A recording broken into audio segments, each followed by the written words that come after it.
अक्सर लोगों को कहते सुना है, हमारी बहू बेटी जैसी है।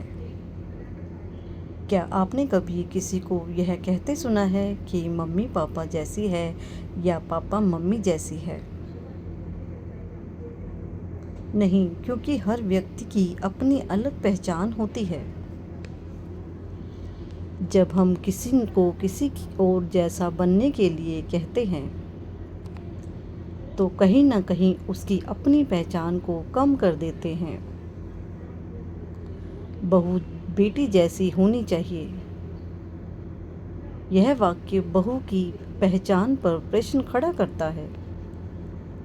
क्या बहू होने में अपनी कोई विशेषता नहीं है? अगर कोई कहता है हम बहू को बेटी जैसा प्यार देंगे, तो इसका अर्थ क्या यह है कि बहू को उसके अपने रूप में प्यार नहीं मिल सकता? बहू बहू होती है और बेटी बेटी, दोनों की तुलना करना उचित नहीं है।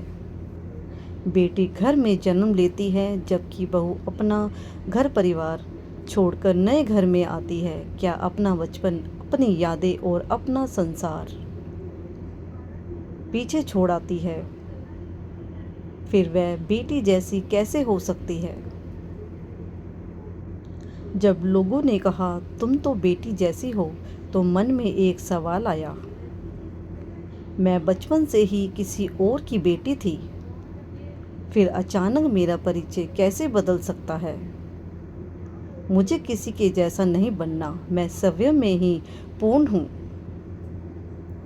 यदि संभव हो तो मेरे कठिन समय में मेरा साथ देना, मेरी कमियों पर हंसना नहीं। मेरा सम्मान और मेरे अस्तित्व को स्वीकार करना, मेरे महत्व पर सवाल ना उठाना। मुझे बेटी जैसा प्यार मत देना, मुझे बहू का सम्मान और बहू का प्यार देना। मैं बहू हूँ और बेटी बहू ही रहूँगी। बेटी तो मैं किसी की वर्षों पहले बनी थी। राधे राधे।